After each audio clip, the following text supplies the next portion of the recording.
चल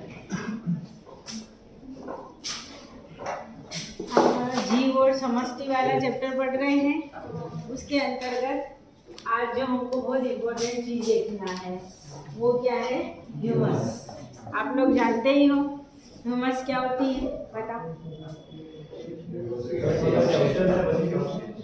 और मुख्य रूप से कौन भूमिका निभाता है इसमें, केंचुआ। ये हमको मालूम है कि या जनरली हम बोलते हैं केंचुए जो कार्बनिक पदार्थों को खाते हैं और उनका अवशिष्ट पदार्थ जो भुरभुरी खाद के रूप में निकलता है उसी को हम क्या कहते हैं, ह्यूमस। ये डेफिनेशन हमको मालूम है।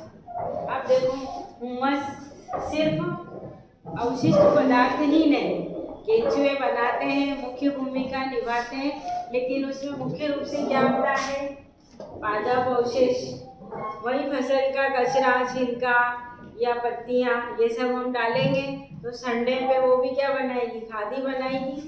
तो पादप अवशेष, जैविक खाद, मृत जीव, इन सभी के अपघटन से क्या बनता है, भूरे रंग की एक खाद बनती है और वही क्या कहलाती है, ह्यूमस। और इस ह्यूमस के कारण क्या होती है, मिट्टी की उर्वरा क्षमता बहुत ही अच्छी होती है और ये एक प्रकार का प्राकृतिक खाद है। और इसको बनाने में मुख्य रूप से कौन भूमिका निभाते हैं, केंचुए। ठीक है। अब किसी भी स्थान पर ह्यूमस का निर्माण वही क्या कहलाता है, ह्यूमिफिकेशन, या हिंदी में कहते हैं इसको ह्यूमीकरण। ठीक। फिर अब ये ह्यूमस के कारण जनरली किसी भी मिट्टी का जो मुख्य भाग होता है वो उसका कार्बनिक भाग होता है जो सबसे ऊपर की सतह पर पाया जाता है। और ये कार्बनिक भाग में जितना ज़्यादा जीवांश होता है, जितने ज़्यादा मृत सड़े गले पदार्थ होते हैं, वो सब मिलकर ही क्या बनाते हैं, ह्यूमस। तो ह्यूमस के कारण मिट्टी का रंग कैसा हो जाता है, काला हो जाता है। और मुख्य रूप से अब उस मिट्टी की कैपेसिटी कैसी हो जाती है, स्पंजी, मतलब उसके अंदर छोटे छोटे छेद बन जाएंगे। उन छेद के कारण उसमें क्या होगा, जल भी जाएगा और वायु भी भरी हुई रहेगी, यानी एरेशन अच्छा होगा, ताकि मिट्टी के अंदर जो सूक्ष्म जीव पाए जाएंगे उनको आसानी से क्या मिलेगी, जल भी मिलेगा और वायु भी मिलेगी, तो वो तेजी से क्या करेंगे, वृद्धि करेंगे। तो ह्यूमस के कारण मिट्टी काली और स्पंजी हो जाती है। इसके कारण उसकी जल धारण क्षमता और खनिज आयनों को बांधने की क्षमता में वृद्धि हो जाती है। इसके कारण वो मिट्टी अपने आप में क्या होगी, अच्छी क्वालिटी की हो जाएगी और फसल उत्पादन कैसा होगा, बढ़िया होगा। ठीक है। अब आगे देखो, इस ह्यूमस के दो प्रकार होते हैं, एक होता है माल ह्यूमस और दूसरा होता है माल ह्यूमस। अब ये किसने बताया कि दोनों प्रकार, मूलर ने इसके दो प्रकार बताए हैं। अब देखो, ये तो एग्जामिनर को भी मालूम है कि बच्चे लिख देंगे ह्यूमस की परिभाषा और महत्व भी लिख देंगे, लेकिन वो आपको कहाँ पकड़ेगा, वो प्रश्न दे देगा कि ह्यूमस के दोनों प्रकारों में अंतर लिखो।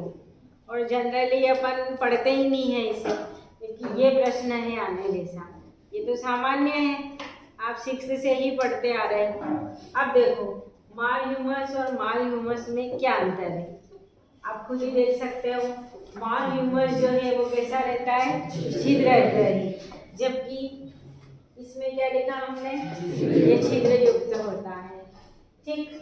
दूसरा लिखा हमने, ये कैसा होता है, काले रंग का होता है, और ये कैसा होता है, भूरे रंग का। इस ह्यूमस के अंदर मुख्य रूप से क्या होता है, मॉस या एरेकेसी फैमिली के पौधे ग्रोथ करते हैं, ज़्यादातर ये वहाँ पर पाया जाता है। जबकि यहाँ देखिए, ये कहाँ होता है, वन भूमि में ज़्यादातर जो ह्यूमस होता है वो मॉल ह्यूमस या मूल भी बोलते हैं, प्रोनाउंसिएशन का डिफरेंस है। ठीक। इसकी स्पेलिंग होगी MOR और इसकी होगी MULL। ठीक। अब इस अभी हमको खुद ही दिखाई दे रहा है कि कौन सा ह्यूमस अच्छी क्वालिटी का है, ये, क्योंकि आप खुद देखो छिद्र युक्त है, मतलब ये मिट्टी की जल धारण क्षमता, खनिज अवशोषण की क्षमता बढ़ा रहा है। इसके कारण मिट्टी के अंदर केंचुए और सूक्ष्म जीवों की संख्या में भी क्या होगी, वृद्धि हो जाएगी। और फिर इसके कारण वृद्धि हो रही तो दूसरे सूक्ष्म जीव, हमने जैव उर्वरक के रूप में सूक्ष्म जीव पढ़े हैं, कवक, नास्टाक, एनाबीना, एजोलिन पढ़े हैं, एजोटोबैक्टर, साइनोबैक्टीरिया। खैर साइनोबैक्टीरिया तो नहीं आएंगे, वो जलीय क्षेत्रों में होते हैं। बाकी जितने भी सूक्ष्म जीव हैं उनकी वृद्धि यहाँ पर क्या होगी, ज़्यादा होगी। तो ये वाला ह्यूमस में जैव उर्वरक क्या पाए जाएंगे, बहुत ज़्यादा पाए जाएंगे। इस तरीके से ये रहा हमारा ह्यूमस और ह्यूमस के दोनों प्रकार। 3 अंतर हो गए हैं, कोई डाउट इसमें? ठीक, अब आगे आइए आप लोग, ये आप लिख सकते हो यदि आपको ये डेफिनेशन और ये याद है तो। क्या होगा ह्यूमस का महत्व? मिट्टी की फर्टिलिटी, उपजाऊ क्षमता बढ़ जाती है, इससे फसल उत्पादन बढ़ता है। मिट्टी की छिद्रयुक्त स्पंजी प्रकृति होने के कारण जल धारण क्षमता, जल संग्रहण क्षमता बढ़ जाती है। और पौधों को पर्याप्त मात्रा में जल उपलब्ध रहता है तो फसल भी क्या करती है, बहुत अच्छी, मतलब नमी बनी रहती है। ह्यूमस के कारण मिट्टी आसानी से सूखती नहीं है।